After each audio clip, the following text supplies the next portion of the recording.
will now move on to the second deputation at agenda item 7.2, plant-based internal catering. I would like to invite Councillor Billy Lubbock to introduce the deputation leaders, Louisa Hillwood and Natalia Phillips. You have up to 1 minute to do so, following which Louisa Hillwood and Natalie Phillips have up to 5 minutes in total to address the Council. It is kindly requested that you stick to the allotted timeframes. Thank you. Thank you. I, along with my colleague, Councillor Garbett, have been vegan for coming up to 10 years now. I initially made the switch because of urgent environmental concerns, but now I'm also motivated by an awareness of the untold suffering we're causing the creatures who are trapped and killed in the animal agriculture industry. The Council acknowledged that along with moving and greening our investments, our diets are one of the biggest contributions we can make towards achieving our absolutely essential climate goals. I'd like to thank the deputies, Plant-Based Treaty and Plant-Based Councils for bringing this important topic to the Council.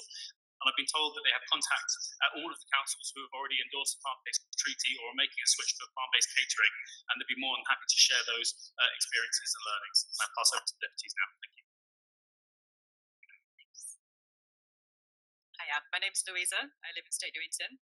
This is Leah, also from Stoke Newington. Hackney Council. In your climate action plan, you recognise that plant-based eating is the most sustainable food choice. You said you'll prioritise plant-based food where possible. Your goal for 2030 is that healthy plant-based diets are widespread. The Council has a responsibility to champion this change by showing residents that eating plant-based food can be delicious, nutritious, and cost-effective. I grew up in Australia, but my family is largely British, and meat and dairy is huge in both cultures, as it is in many of the cultures that Councillor Caban mentioned last time I was here. I grew up eating meat and dairy for 2 or 3 meals a day. My mother made bolognese, sausages and mash, shepherd's pie, ham and cheese sandwiches, all the usual things. I liked having creamy milk on my cereal and butter on my toast. But there came a point a few years ago where I was ready to acknowledge that I could choose food that was far better for the planet, for animals, and for me. And I could, if I wanted, eat exactly the same types of foods that I was before. I could shop at the same supermarkets, have meals with my family, and celebrate the holidays and the traditions that I always had. I have friends who have come from many different places and backgrounds, and they will tell you the same thing. Made in Hackney, who are here tonight, works with a hugely diverse range of people and community groups, and their food is 100% plant-based. In our borough, there are entirely plant-based restaurants based on Ethiopian, Caribbean, Vietnamese, Uyghur, Latin American, Japanese, Thai, Turkish, Korean, Italian, and Indian cuisine. Plant-based food is the only type of food that can be suitable for everyone, for every dietary need and culture. It is largely halal and kosher and is suitable for those with lactose intolerance, which is the most common food intolerance. You are our elected representatives, and part of your job is to lead and guide and support the changes that will mean we can see a better, brighter, and healthier future. You're here to champion positive and necessary changes, and to help us, the residents of Hackney, to make those changes too.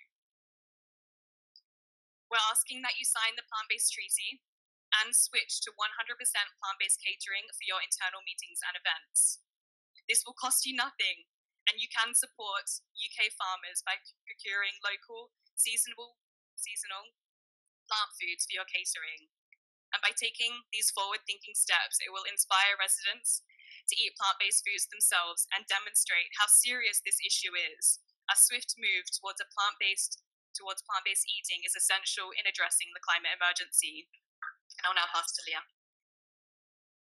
Hi, my name is Leah Phillips, and I'm here as a resident of Hackney and a campaigner for the Plant-Based Treaty. Our food industry is responsible for 1/3 of emissions, and in the UK, with our high meat and dairy consumption, 50% of methane production comes from animal agriculture. We have to cut methane emissions by 45% by 2030, otherwise we will exceed the 1.5-degree limit. Plant-Based Treaty are creating bottom-up pressure for world leaders to negotiate a global treaty that encourages a shift towards healthy plant-based diets. One way to create pressure is for cities to endorse our call for a plant-based treaty and work on local implementation of best practices in plant-based food policy.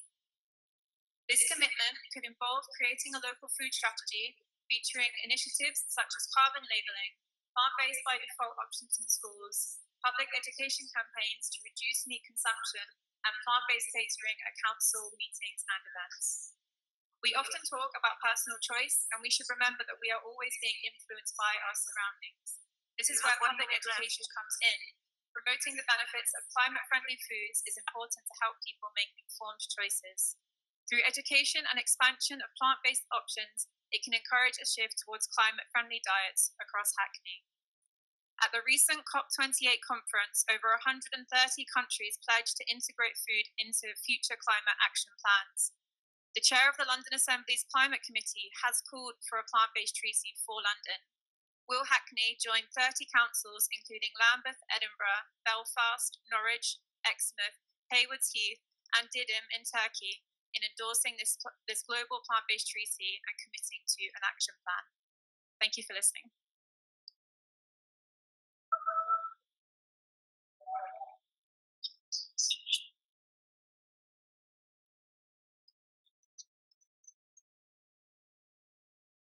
Thank you so much for taking the time. Really appreciate that. Do members wish to ask questions on the deputation? If so, you will have up to 5 minutes to do so. Thanks very much, Madam Speaker, and thank you very much for bringing this deputation. And it's very good to hear about authorities who are making great strides in this area, including in Lambeth and Edinburgh. And one of my questions is... Madam Speaker, point of order. I think the councillor needs to stand up to address the Speaker. Thank you. Thank you very much. We can hear better if you stand up. Thank you, Councillor. Thanks very much. Okay, I was speaking about the local authorities that already made great strides that you mentioned, and including Edinburgh, who I understand has very much looked at the breadth of things that can be done, and also how we look at culturally appropriate food, how we make that happen to, as you mentioned, for communities who have had quite a meat-based cultural diet or dairy-based diet. And I also understand there's a very good organisation called Made in Hackney, which does a lot of culinary and cooking classes, which also could really help us look at how we make sure that that change in the diet and that offer is culturally appropriate and really inclusive for all our communities. Thanks. Thank you. Did you want to speak to that? Or Councillor Rathbone, I think you had a question as well. Do you want to ask it and then we can speak to it so we ensure that we keep to time? Yeah, thank you very much, Madam Speaker. Yes, thank you very much for coming. I'm a vegetarian myself. One day I may become a vegan, but I haven't got there yet. So it's a really good presentation, but just one particular question, because I was the person who introduced fair trade to Hackney, and I just wondered, because we have quite strong commitments to fair trade right across our schools and council and so on, how that fits, because you're talking about plant-based locally and so on. But I just wondered, this is not a trick question, I just wondered how that would fit. And just to let you know that some schools had actually, the school governor has already introduced some plant-based food for test experimental purposes, because you have to introduce it slowly because people get very worried. Thank you. Thank you. Am I okay to respond? Someone from Made in Hackney once said to me, tasting is believing. So yeah, I really love that you're testing it out, and it would be amazing if that could happen in this council chamber as well, at your internal meetings and events. But to answer your question, Made in Hackney, again, to defer to them, speaking with them about where they procure their food from, because they make every effort as well to make sure that it is ethically sourced and local. I get my vegetables from growing communities. You might know them. And I'm sure they would also be happy to speak with you. And yeah. Thank you. I will now ask Councillor Coburn, Cabinet Member for Climate Change, Environment and Transport, to respond. Councillor Coburn, you have up to 5 minutes. thank you, both Rob.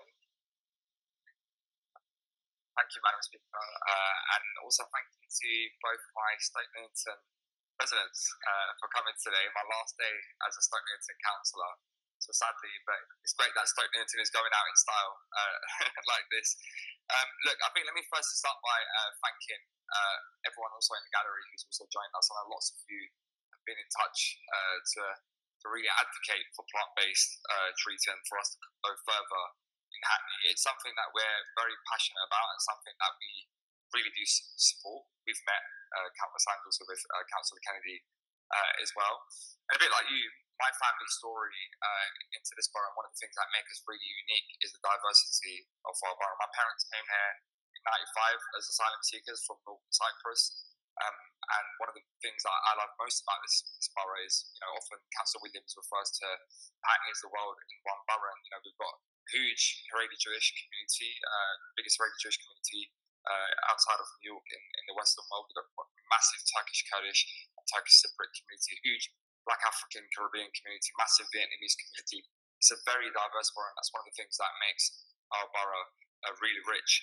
And as part of that, one of our journey as part of our climate action plan is about how we deliver on our climate ambitions, and it's about working with people, and it's about making sure that at every step of the way, we're taking them on that journey with us. Because I always meet people who say to me, Mete, oh, it's great you're telling me you don't do this, don't do that. And by the way, we don't tell not to do people not to do anything. But it's like, I'm one person. I can't change the planet, right? It's, why don't you go take on the big fossil fuel companies? And obviously, that's one way to look at things. And, we all have to do our bit to tackle climate change. Because otherwise, if we all think like that, then we're in serious trouble, especially if we're talking about ambitious climate targets for 2030. But what we want to do is we want to make sure that we take people on a journey, so we're not shaming them along that journey and pushing them away and making them feel like they're not part of our mission. We want to make sure that they've got that real sense of shared vision and ownership over our climate action in Hackney. And that's why we've been really pushing forward deliberative forms of democratic engagement in this council to make sure that our residents' voices are really reflected in the development of the climate action plan. And most recently, we have the citizens' jury around extreme heat. It's something that I would like to see explored on how we can look at sort of consumption and how we can look at our plant-based treat offer. Because the climate action plan can't just be about what the council is doing. Because even if we achieve the 100%, for example, plant-based treat catering in Hackney, right, as a council, we've got still so much to do across the borough. But the one beautiful thing about this borough is and you mentioned this, both of you spoke about this very eloquently, is that we've already got so many community-based organisations that are doing fantastic things in the borough, and I think it's something that we need to be looking forward to. Look, let me cut straight short to the answer of your question, because I don't want to be one of those politicians who just sort of go on and not really get to the sort of to the point of what you're asking. 100%, we want to get to by 2030. That's where we are. We're already doing lots of things as a council, not just in Hackney, by the way. We lead the Eat Like a Londoner programme on behalf of 27 other London boroughs, where it's a fantastic programme promoting plant-based food and catering. One of the things that we've also been doing is also looking at our AGMs and lots of our internal events. And I believe we've surpassed most of our events now of over 60% of plant-based food. That will continue to increase year on year. But one of the things about these targets is, as I say to you, going back to the first points that I make, is I want to make sure that we do that incrementally, and we take people along that journey. I know that many of my colleagues or many of our guests that come to our AGMs or many of our events really do enjoy the plant-based food. But what we don't want to do is sort of like be very either this or that, and we want to sort of work with people to get there. So one of the things that I'd love to do working with you in the future, particularly in my new role, as Deputy Mayor of London for Environment and Energy, is work with you to think about how we can make sure that we work with Londoners, but also people in Hackney to help us reach those ambitions. But thanks again for bringing your question and the invitation.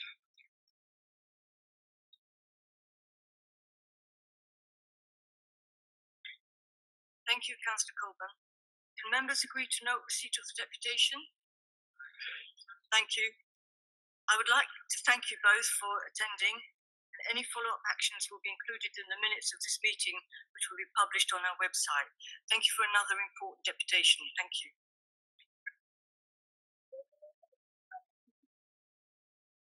Thank you. 2030 is far too late. We need it to happen ASAP.